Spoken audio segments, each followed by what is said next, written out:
Assalamualaikum warahmatullahi wabarakatuh. Pada kesempatan kali ini, saya akan membahas mengenai tumbuhan berpembuluh tidak berbiji. Tumbuhan berpembuluh adalah tumbuhan yang mempunyai pembuluh angkut dan mempunyai bagian-bagian tubuh yang terdiri dari akar, batang, dan juga daun sejati. Akar memiliki fungsi untuk alat menyerap air dan zat-zat mineral. Batang berfungsi sebagai alat transportasi dan juga bernafas. Daun berfungsi untuk organ fotosintesis. Lalu, seperti apa sih ciri-ciri dari tumbuhan berpembuluh ini? Yang pertama, tumbuhan berpembuluh ini memiliki akar, batang, dan juga daun sejati. Yang kedua, pada daun terdapat bulatan dan memiliki warna coklat yang disebut dengan sorus. Sorus merupakan kumpulan spora yang dibungkus oleh indisium. Yang ketiga, memiliki habitat yang menempel pada pohon sebagai epiphyt fan yang hidupnya di tanah. Yang keempat, tanaman jenis ini mengalami pergiliran keturunan. Yang kelima, mempunyai pembuluh angkut yaitu pembuluh xilem dan juga phloem. Dan yang keenam, berkembang biak menggunakan spora. Anggota tumbuhan berpembuluh tidak berbiji ini adalah tumbuhan paku.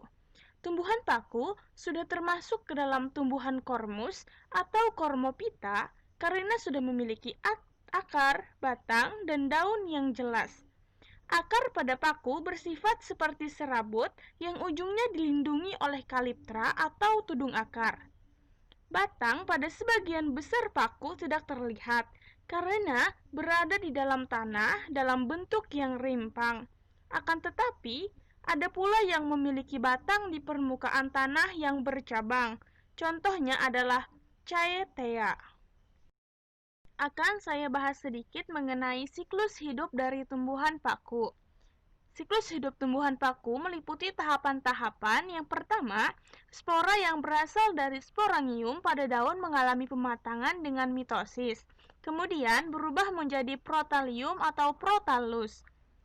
Protalium tersebut kemudian berkembang sehingga berkembang menjadi alat reproduksi, meliputi antheridium yang menghasilkan spermatozoid dan archegonium yang menghasilkan sel telur.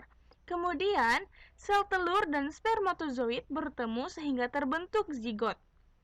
Zigot tumbuh menjadi tumbuhan paku dewasa. Selanjutnya, daur hidup tumbuhan paku kembali lagi ke fase sporofit, dan begitulah seterusnya. Langsung saja kita masuki pembahasan mengenai Lycopodiophyta atau paku kawat. Tumbuhan paku kawat mencakup berbagai jenis tumbuhan berpembuluh berspora dengan struktur pembuluh yang primitif dan daun yang sempit dan cenderung duduk. Paku kawat ini memiliki ciri-ciri berdaun kecil dan tersusun spiral. Sporangium muncul di ketiak daun dan berkumpul membentuk strobilus atau kerucut. Batangnya seperti kawat.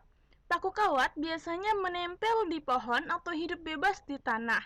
Dan kegunaan paku kawat ini yaitu sebagai tanaman hias, pupuk hijau, sayuran, dan juga obat herbal. Paku kawat ini disebut juga dengan club moss atau lumut ganda atau juga ground pine atau pinus tanah. Namun yang sebenarnya bukan merupakan lumut atau pinus.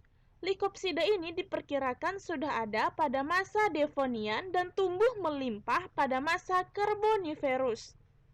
Langsung saja kita bahas mengenai paku rane atau Selaginella.